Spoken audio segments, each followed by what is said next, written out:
जय हिंद मेरे दोस्तों, कैसे हैं आप सब। आप सभी का स्वागत है हमारे इस YouTube चैनल पर। और आज हम आपके लिए एक वीडियो लेकर आए हैं जिसमें आपको बहुत कुछ जानने को मिलेगा।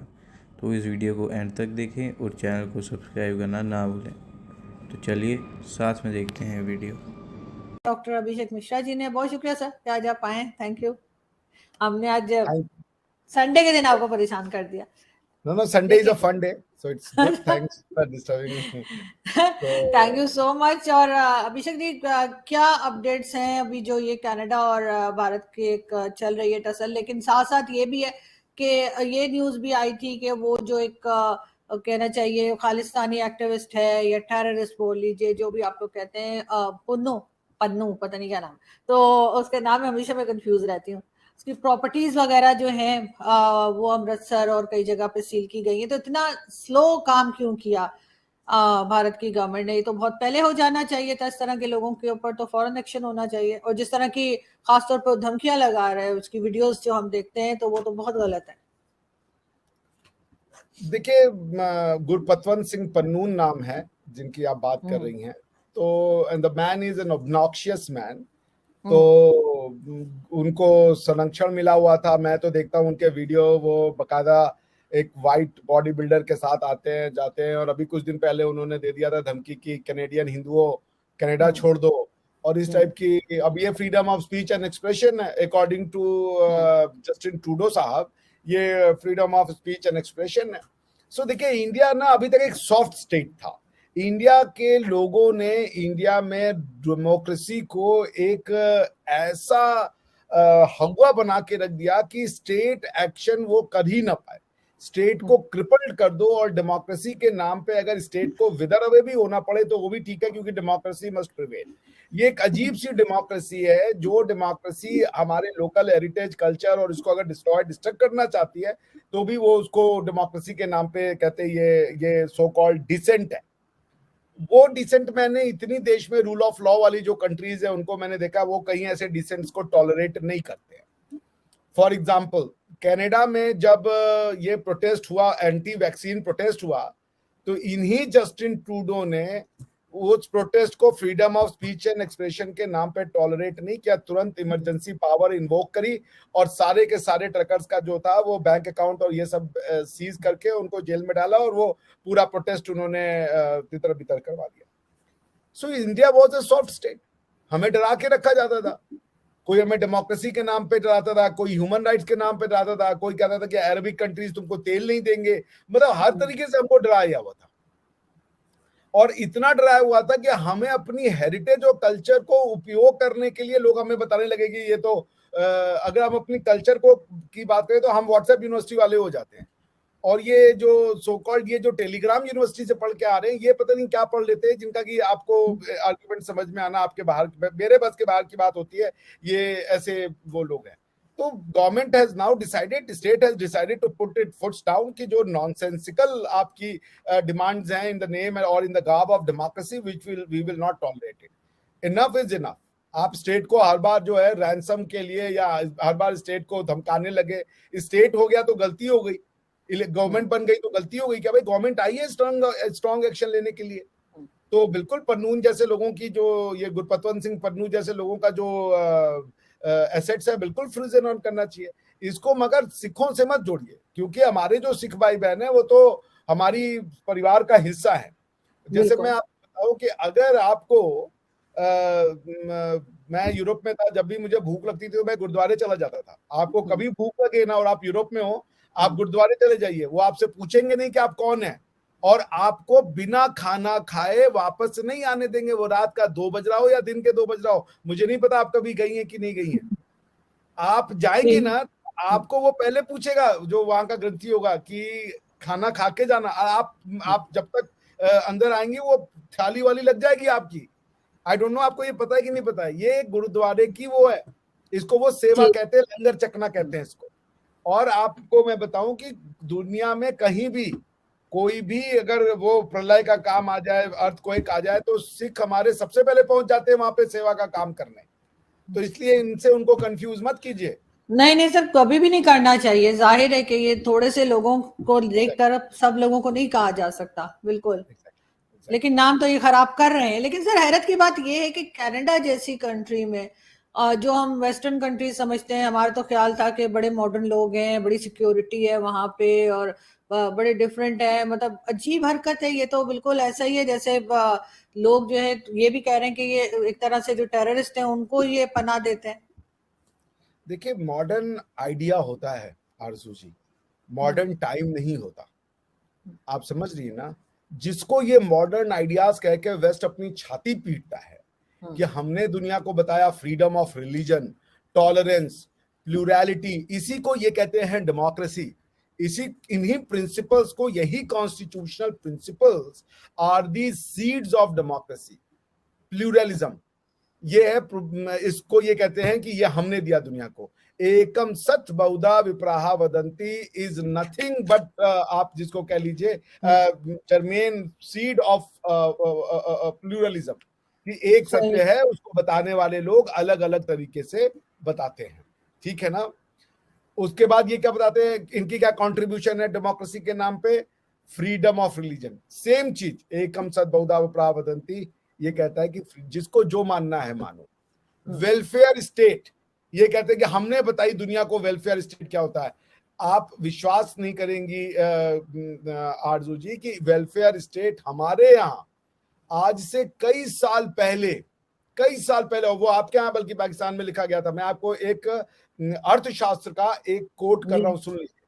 प्रजा सुखे सुखम राज्ञः, प्रजानाम तु हिते हितम, नात्मम प्रियम हितम राज्ञः, प्रजानाम तु प्रियम हितम। इसका मतलब क्या हुआ? प्रजा के सुख में राजा का सुख निहित है। प्रजा के हित में ही उसे अपना हित दिखना चाहिए।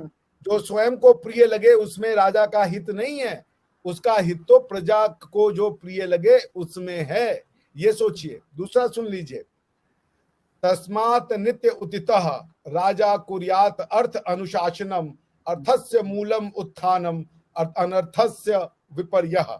इसलिए राजा को चाहिए कि वो नित्य प्रति उद्यमशील होकर अर्थोपार्जन तथा, अर्थोपार्जन मतलब रेवेन्यूज, तथा शासकीय व्यवहार संपन्न करे। उद्यमशीलता ही अर्थ संपन्नता का मूल्य। उद्यमशीलता यानी जिसको आप कहते हैं एंटरप्रेन्योरशिप। ये हजारों साल पहले लिखा हुआ है हमारे लोगों ने कि राजा को क्या, इसमें लिखा है कि राजा का जो प्रजा, वो हिंदू हो, वो वैष्णव हो, वो शैवाइट हो, वो वेदों को मानने वाला, वो नहीं लिख रहा। इसीलिए हमारे यहाँ बार बार कहा जाता राजधर्म, ये है राजधर्म। राजा की प्रजा कोई भी हो, पर राजा प्रजा में भेद नहीं कर सकता। इसके लिए हमें वेस्ट की जरूरत नहीं है। तो मॉडर्न आइडियाज होते हैं आरजू जी, मॉडर्न टाइम नहीं होता।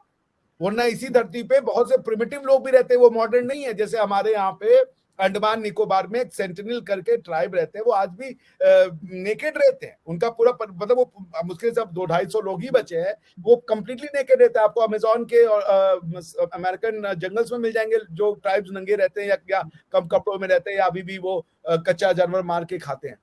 तो वो मॉडर्न नहीं है। अगर वो मॉडर्न नहीं है तो फिर मॉडर्न टाइम में अनमॉडर्न लोग कैसे रह सकते हैं? टाइम तो एक ह्यूमन कंस्ट्रक्ट है, टाइम एक आर्टिफिशियल एंटिटी है। टाइम मॉडर्न नहीं होता, 21st सेंचुरी से कुछ नहीं होता। मॉडर्न आइडियाज होते हैं, and Indian ideas were forever modern. हम शुरू से मॉडर्न थे क्योंकि फ्रीडम ऑफ रिलीजन, प्लूरलिटी, ये सब हमारे खून में, हमारे डीएनए में है। और जो तो इसलिए ये लोग जो हमें वेस्ट अपने बार बार अब सुपीरियरिटी दिखाना चाहता है कि भाई हमारे पास ये प्रिंसिपल है और हम जो है freedom of speech and expression की बात करते हैं। आपको क्या freedom of speech and expression का idea? Freedom of speech and expression का आइडिया हमारे यहाँ पे है। लोग सुबह शाम, आप कनाडा में जिस तरीके से फ्रीडम से इंडिया में नमाजें दी जाती हैं, आप वहां नहीं बोल सकते लाउड स्पीकर पे जो हमारे यहाँ होता है। मैं आपको बताऊं, मैं कजाकिस्तान में था। कजाकिस्तान की 80% पॉपुलेशन मुस्लिम है, मगर न तो वहां शबे बारात की छुट्टी होती थी, न तो वहां पे प्रॉफिट के बर्थडे पे छुट्टी होती थी, न तो वहां ईद की छुट्टी होती थी। वो कंट्री जो 90% या 80% उसका पॉपुलेशन मुसलमान है, हमारे यहाँ ईद की भी छुट्टी होती है, न शबे बारात की भी छुट्टी होती है, और मिलाद उन नबी की भी छुट्टी होती है। सही। और हमें लोग बता रहे हैं कि हम जो है वो ह्यूमन राइट्स हमें सिखाओगे आकर के। तो आप सारी दुनिया में सिर्फ 2 ही कम्युनिटी तो परसिक्यूट हुई है मॉडर्न टाइम के अंदर में, एक है जूस, दूसरी है हिंदूज। हिंदू परसिक्यूशन अगर हम आप बात करेंगे ना तो ये हमें बता देंगे कि हम लोग जो है वो कम्युनल आदमी है। तो इसलिए ये वेस्ट, और हमें आपको पढ़ाया ऐसा गया आरजू जी कि हम अपने बारे में छोटा सोचें। हमारी आपकी ये जो हाँ, हम दबते हैं सर, हम दबते हैं, हम यूरोपियन से दबते हैं। हमारे यहाँ इतना लोगों में कॉम्प्लेक्स है कि आप देखेंगे कि वो अगर किसी एम्बेसडर के साथ बैठे हैं या किसी फॉरेनर के साथ उनकी मुलाकात हो गई है तो आपको फौरन वो पिक्चर्स आपको जो है ना वो सोशल मीडिया पे दिख जाएंगी। और वैसे भी अगर कोई आ जाएगा ये और तो ऐसे उसकी आओ भगत होगी अगर कोई आ जाए किसी के घर पे या वैसे मिल जाए। लेकिन ये और बात है कि वो किसी किस्म का कोई फेवर शेवर कुछ नहीं देते। अगर लोग ये समझेंगे शायद ये कुछ खा पी के फेवर देंगे, कभी नहीं, ऐसा कुछ नहीं होता। लेकिन हम लोग हमेशा से वो हमें कहते हैं ना, हमारे बड़े कहते हैं कि जी आप जहनी गुलाम है, तो वही हमारी और अभी तक उनको चलती पता चली होता है, गई है। वो गोरे को हाँ पता होता है कि वो ट्रीटमेंट इसको इसलिए मिल रहा है क्योंकि वो गोरा है। वो ही हाँ नोज इट वेरी वेल। हाँ एग्जैक्टली। तो उसको भी वो तो वो ही एंजॉयज इट। कई गोरे तो आते ही एशिया में या अफ्रीका में इसलिए हैं क्योंकि गोरों के मुल्क में उनकी कोई सम्मान नहीं होती, क्योंकि वहां तो सब गोरे हैं। तो अगर आपको स्पेशल फील करना है तो आप यहाँ आइए, फिर देखिए इंडिया में और पाकिस्तान में आपको तो बिल्कुल ऐसा ही है, पूछे मत। बिल्कुल ऐसा ही है। लेकिन जी मैं एक बात आपसे और कह दूं, हमारे एजुकेशन सिस्टम में भी हमसे हमारी नॉलेज ही छिपा ली है और हमें ऐसा बता दिया है कि ये गोरों ने हमें दिया हुआ है ये सब चीजें। हाँ। ये अगर गोरे ना होते तो जैसे हमें ये सब मिलता ही नहीं। अरे भाई लिखा है, तुम जाके ढूंढ तो लो। जिस कंट्री ने सुश्रुत संहिता लिखी, सर्जरी का फादर जो है वो सुश्रुत था, डेमोक्रेसी की जो जन्मभूमि है और कर्म भूमि है दोनों भारत रहा हमेशा से, उसके और हमें ये बता दिया कि हम कोई पता नहीं कौन सा लैंड, हमें यूरोप ने फेमस करा दिया स्नेक चार्मर्स के रूप में। हमारी इमेज क्या बनाई यूरोप ने। अच्छा ये देखिए, यहूदियों को और मुस्लिमों को सबसे ज्यादा अगर कहीं मारा गया तो वो यूरोप में मारा गया। और उसके बाद आज जर्मनी जो है उसको देखिए, प्रचार तंत्र देखिए यूरोप का, कि जर्मनी को आज इतना बढ़िया स्टेट बना के प्रूव कर दिया गया। हम मार खाए दुनिया से, हमारा प्रोसिक्यूशन हुआ, चाहे वो इस्लामिक आक्रांताओं ने किया और चाहे वो ये ब्रिटिश कॉलोनियल फोर्सेस ने किया। आज हमको बताते हैं कि हम प्रोसिक्यूटर नहीं होकर के हम प्रोसिक्यूटर हैं। मतलब जो कौम अपने जीवन शैली की वजह से गुलाम बनी गई, उसको मारा गया, हमारी औरतों को बाहर बेचा गया, तुम हम उस चीज को ग्लोरीफाई करते हो। हमें यह पढ़ाया जाता है कि औरंगजेब जो है वो महान राजा था, क्यों? क्योंकि उसने 2 मंदिर तोड़ दिए थे, और वो भी ऐसे वैसे मंदिर नहीं, उसने थोड़ा काशी विश्वनाथ का मंदिर और श्री कृष्ण का मंदिर जो उनका जन्म स्थान है मथुरा में, तो वो महान है। ये है हमारी और आपकी, मतलब अब आप और हम तो एक ही लोग हैं। बिल्कुल। अगर मान लीजिए मैं अरब में रहता हूं और अरब के लोगों के साथ कोई दुश्मनी हो, जाती हो, मैं पैलेस्टाइन में रहता हूं, तो भले मैं मुसलमान ना हूं, लेकिन पैलेस्टीनियन के साथ हुए दुख में तो मैं उनका बराबर का साझेदार रहूंगा ना। बिल्कुल। सो हमारी इतिहास की किताब में मुगलों को पता नहीं क्या पढ़ा दिया, कि पता नहीं कौन क्या लेके आए थे भैया। उनके यहाँ खुद कुछ नहीं था, एक यूनिवर्सिटी नहीं बनाई, उनको ज्ञान का मंबा बना दिया।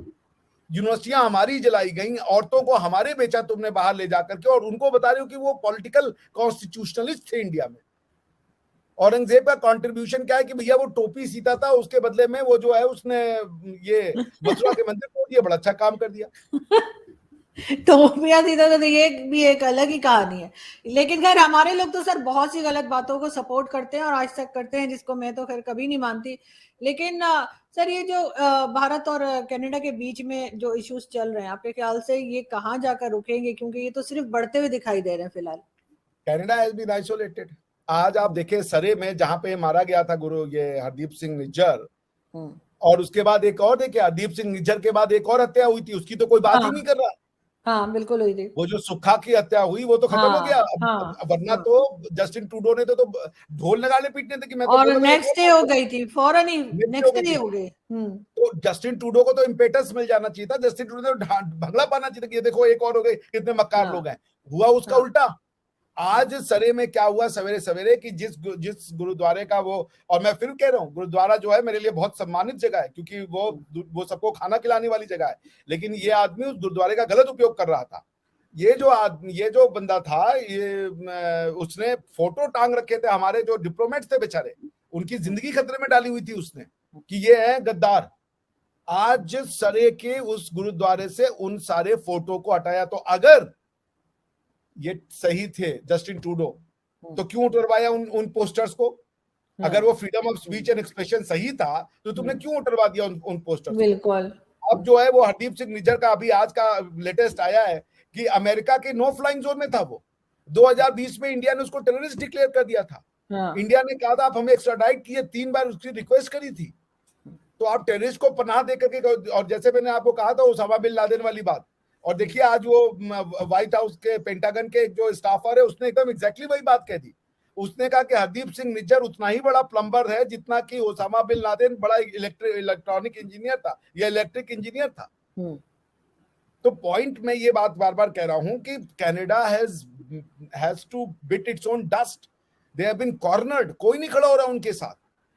बिल्कुल। और जो बात आप कर रहे हैं ना सर, वो पिक्चर्स हटाने वाली, बिल्कुल आज सोशल मीडिया उससे भरा पड़ा है कि वो पिक्चर्स हटाई जा रही हैं। अगर वो freedom of speech and expression था तो तुम क्यों अब हटा रहे हो उसको? हाँ बिल्कुल। अगर वो freedom of speech and expression था, बिकॉज तुम तो वही डिफेंड कर रहे थे ना। कुछ दिन पहले एक टैब्लो निकाल दिया था, उस टैब्लो में इंदिरा गांधी को मारते हुए तुम उसको ग्लोरीफाई करवा रहे थे। तुमने कहा ये freedom of speech and expression है। या तो तुम तब गलत थे या तो तुम अब गलत हो। क्योंकि अगर ये पोस्टर जिसमें कि भारतीय हमारे बेचारे जो डिप्लोमेट हैं उनकी जिंदगी को तुमने खतरे में डाल दिया, तुम कह रहे हो कि नहीं it is all right, it is a freedom of speech and expression, then you have compromised with your constitutional provisions, we have not. Because हम तो तब भी कह रहे थे कि ये freedom of speech and expression नहीं है, हम आज भी कह रहे हैं। कॉम्प्रोमाइज तो तुम्हें करना पड़ा, पोस्टर्स तो तुम्हें उतरवाने पड़े। So Canada has been isolated. Even British Columbia के जो प्रधानमंत्री हैं उन्होंने भी कह दिया कि जो ये ट्रूडो कह रहे हैं उसमें कोई शक नहीं है, कोई आधार नहीं है, क्योंकि इट इज मियर एलिगेशन, कोई क्रेडिबल एविडेंसेस नहीं है। और वो सारे के सारे ओपन सोर्स, गूगल की सोर्स लेकर के यार प्रधानमंत्री बयान दे रहा है, वो भी floor of the parliament. I mean shame on that matter. So Trudeau has been isolated, the matter has been already dump. And आज बांग्लादेश का स्टेटमेंट आ गया। बांग्लादेश के जो मिनिस्टर साहब है उन्होंने स्टेटमेंट दिया कि भाई हमें इंडिया पे पूरा यकीन है, इंडिया ऐसी घटिया हरकतें नहीं करता, इट्स अ मैच्योर कंट्री। आज आप देख लीजिएगा, ये बांग्लादेश के एफएम का जो है वो वहां पे है अमेरिका में, उनसे एएनआई ने पूछा तो एएनआई को उन्होंने ये स्टेटमेंट दिया है। So the matter has been finished. वरना वो सुखा को उठाते, सुखा का तो कोई बात भी नहीं कर रहा है, लोग कुछ नहीं कह रहे। और हरदीप सिंह निज्जर को इवन अब कनेडियन जो टेलीकास्टर है वो भी उसको टेररिस्ट या क्रिमिनल बोल रहे हैं। No one is calling him a pious man or a plumber or a religious man or ये वो. They all are saying he was a criminal. So Trudeau is on the back foot. ये तो खत्म हो रहा है। और इसका ये होगा कि ट्रूडो जो है he will suffer the election। और आप देखिए वो आएंगे। अच्छा एक और लास्ट बात बताऊं आपको, आज ट्रूडो ने यूक्रेन के साथ वो साइन किया है, फ्री ट्रेड एग्रीमेंट। बहुत अच्छी बात है, होना चाहिए। यूक्रेन अभी क्या बेचेगा इनको, और ये क्या बेच देंगे यूक्रेन को, बेचारा उनके पास कुछ खाने पीने का पैसा नहीं है। और हम 5 ट्रिलियन की इकोनॉमी है, हमारा तुम्हारे साथ $10 बिलियन का ट्रेड था, तुम उसको बंद करके बैठ गए, उसके ऊपर बैठ गए जो फ्री ट्रेड एग्रीमेंट हो रहा था। इतना तुम्हारे लिए टेररिज्म प्रिय है। क्योंकि सर वो तो बात इतनी आगे तक चली गई कि एक दूसरे की एम्बेसी से जो है वो एजेंसीज के लोग या जो थे वो तक दोनों कंट्रीज ने वापस कर दिए। अब मामला जो है वो अगर ये सब कुछ खत्म भी हो जाए सारी चीजें, तो आपको लगता है कि रिलेशंस पहले जैसे हो पाएंगे या अब ट्रस्ट नहीं रहेगा एक दूसरे पे? नहीं बिल्कुल होंगे, ट्रस्ट किसमें कोई बात नहीं, क्योंकि किसी ने ये नहीं कहा कि ये रूग स्टेट है या ये इनका हैबिट है या टेररिस्ट स्टेट है। हम भी ये नहीं कह रहे, वो भी ये नहीं कह रहे। पॉइंट एक इंडिविजुअल को लेकर, ये कोई इंस्टीट्यूशनल पॉलिसी नहीं है। जैसे पाकिस्तान के और इंडिया के बीच में हम कहते हैं कि टेरर आपकी पॉलिसी है, यहाँ पे ये वन ऑफ इंसिडेंट की बात हो रही है ना कि भाई कैसा हुआ है बंदा। और एक बात ये भी जान लीजिए, लेकिन सर उसने तो पूरी गवर्नमेंट को, भारत की गवर्नमेंट को इन्वॉल्व कर दिया था कैनेडियन प्राइम मिनिस्टर ने। तो बिकॉज कि वो गुस्साए हुए थे, उनका उन्होंने G7 में कोशिश की। देखिए उनकी गवर्नमेंट एनडीपी के सपोर्ट से चलती है। एनडीपी जो है उस जगमीत सिंह की पार्टी है। जगमीत सिंह जो है 40 सीट अगर वो अपना हटा ले तो इनकी गवर्नमेंट गिर जाएगी। तो पॉइंट ये था कि इनकी कॉन्स्टिट्यूएंसी को भी इनको कैटर करना था। बट जितना ये इंडिया को वीक समझ रहे थे कि हम वेस्ट हैं, हम बोलेंगे तो इंडिया ऐसे ही डर जाएगा और ये हो जाएगा, हुआ उसका उल्टा। मोदी ने उनको टिट फॉर टैट करके दिखा दिया। और फिर दुनिया को भी मोदी ने बोल दिया कि भाई जहां तक भारत की इंटेग्रिटी की बात है, टेरिटोरियल इंटेग्रिटी की बात है, कोई समझौता नहीं होगा, आपको हमें जो करना है कर लीजिए। अभी ऑलरेडी वेस्ट जो है वो रशिया और चाइना को झेल नहीं पा रहा। इंडिया को एंटेगोनाइज करना वेस्ट नहीं अफोर्ड कर सकता, वो भी ऐसे फ्रिवलस डबल स्टैंडर्ड के कॉज पे कि भाई ओसामा बिन लादेन टेररिस्ट है लेकिन हरदीप सिंह निज्जर जो है वो freedom of speech and expression का चैंपियन है। ये तो डबल स्टैंडर्ड है। सही। तो दोस्तों आशा करता हूँ कि ये वीडियो आपको अच्छा लगा होगा। अगर अच्छा लगा हो तो वीडियो को प्लीज़ लाइक कीजिए, और अगर चैनल पर नए हैं तो चैनल को प्लीज़ सब्सक्राइब कीजिए।